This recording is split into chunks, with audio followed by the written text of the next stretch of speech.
Seperti yang sering kita lakukan ketika kita selesai melaksanakan sholat, maka kita musafahah, kita salaman sesama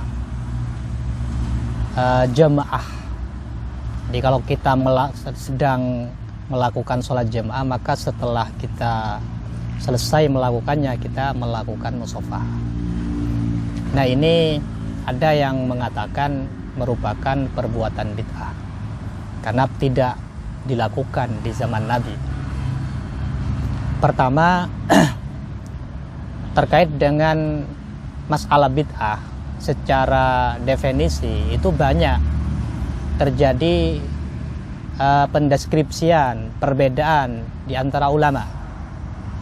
Namun menurut saya, dari sekian definisi yang ada, yang sangat relevan kita gunakan adalah definisi bahwa bid'ah itu merupakan sesuatu yang tidak ada dalilnya dalam syara, baik dalam Al-Quran atau hadis, walau aman, meskipun dengan tinjauan umum. Oke, kita begini saja. Dalam persoalan salaman, musafahah setelah sholat jemaah, sebagaimana yang dilakukan oleh umumnya masyarakat Indonesia, itu kita katakan tidak ada dalil dalam Al-Quran dan hadis. Namun kita bisa melihat dari tinjauan yang lain. Yang pertama, di antara faedah sholat jemaah itu akan mempertemukan antar umat Islam. Itu ajang bagaimana umat Islam kemudian berkumpul dan bertemu satu dengan yang lain. Sehingga misalkan demikian, sehingga ketika demikian kenyataannya, maka melakukan musafahah setelah sholat jemaah masuk pada keumuman hadis tentang disunnahkannya musafahah ketika orang Islam bertemu dengan orang Islam yang lain. Jadi memang konteksnya dalam ayat ini, dalam hadis ini, konteksnya dalam hadis ini kan memang tidak berbicara tentang sholat jemaah. Tapi dari ketika berjemaah kita akan berkumpul dengan sesama orang Islam, maka saya kira musafah ba'da sholat itu masuk pada keumuman hadis, bahwasanya qala Rasulullah sallallahu alaihi wasallam, ma min muslimaini yaltaqiyani, tidak ada dari dua orang Islam yang bertemu kemudian fayatasafahani, melakukan musafahah, illa wufira lahuma qabla ay yaftariqa, melainkan keduanya akan diampuni dosa-dosanya oleh Allah qabla ay yaftariqa, sebelum berpisah. Sehingga di sini kalau kita membaca dari keumuman hadis ini, maka melakukan musafahah ba'da shalah itu termasuk dari bagian ini. Dan kemudian di antara juga faidah dari musafahah adalah menghilangkan unek-unek yang tidak baik antar sesama Islam. Sehingga ketika misalkan kita bertemu dengan sesama muslim yang sebelumnya ada masalah dengan kita, masalah pribadi, kemudian kita musafah kepada saudara kita yang muslim tersebut, maka unek-unek ketidaknyamanan itu akan hilang. Maka dengan demikian berarti juga dari tinjauan ini musafah juga masuk pada keumuman hadis ini, karena di antara hikmah hadis ini adalah bisa menghilangkan unek-unek yang tidak baik yang terjadi, atau konflik atau rasa yang tidak nyaman kepada sesama muslim. Dengan demikian maka itu akan dihilangkan dengan musafahah tersebut. Ya. Kemudian juga dari tinjauan yang lain, di antara faedah musafahah itu juga idkhalus surur kepada sesama muslim. Dan tentunya banyak hadis-hadis yang menjelaskan tentang anjuran untuk idkhalus surur kepada orang muslim. Saya kira semuanya sepakat, baik yang mengatakan bahwa musafah setelah sholat itu bid'ah atau tidak, bahwa di antara faedahnya musafahah itu bisa membahagiakan teman kita. Kita bisa memasukkan rasa bahagia kepada mereka. Sehingga dengan kita menyalami mereka, maka ada rasa keamanan dari saudara kita. Sehingga mereka bahagia dengan keberadaan kita.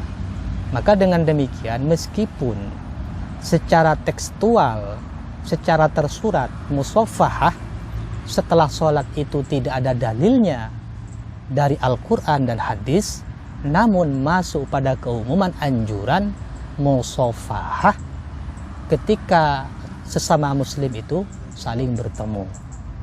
Nah, kemudian begini juga, saya kira dalam persoalan yang kita lakukan itu tidak harus selalu ada dalil. Banyak sekarang yang terjadi ketika orang sholat, habis sholat tidak wirid, masa butuh dalil untuk kita ngomong boleh? Masa kita mengatakan bahwa orang yang tidak wirid setelah sholat berarti melakukan perkara bid'ah? Tidak kan? Kemudian juga yang terjadi dalam kehidupan kita sehari-hari, ketika kita melakukan sholat, kemudian setelah kita selesai sholat, banyak dari kita tiba-tiba langsung ngambil HP. Masa itu juga butuh dalil untuk kita mengatakan itu boleh? Jadi tidak semuanya hal suatu perkara itu butuh dalil. Kemudian begini, oleh karena itu ya kembali ke tadi, bahwasanya yang sangat menurut saya definisi yang relevan terhadap bid'ah itu malam yakun lahu dalilun syar'iyyun, adalah sesuatu yang atau suatu pekerjaan yang tidak ada dalil menurut syariat, walaupun itu secara umum.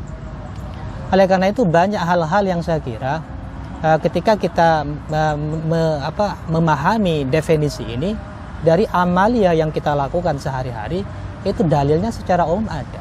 Contohnya misalkan seperti inisiasi seseorang untuk mengumpulkan orang-orang melakukan sholawat berjamaah bersama-sama.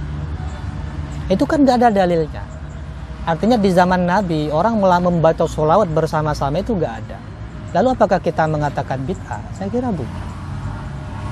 Kenapa? Karena bersolawat berjamaah bersama-sama itu masuk kepada keumuman ayat Al-Quran, Innallah wa malaikatahu yusalluna 'alan nabi ya ayyuhalladzina amanu sallu. Itu ada perintah sholawat, dan di situ sifatnya umum dan tidak terbatas. Artinya mau dilakukan bagaimanapun, mau dalam praktek apapun, yang penting bersolawat. Sehingga inisiasi melakukan itu, mengumpulkan orang untuk bersolawat bersama atau berzikir bersama, itu saya kira bukan suatu perkara yang bid'ah. Kalaupun mau kita katakan bid'ah, itu termasuk bid'ah yang baik. Itu termasuk gagasan yang baik, sesuatu yang baru namun merupakan sesuatu yang baik.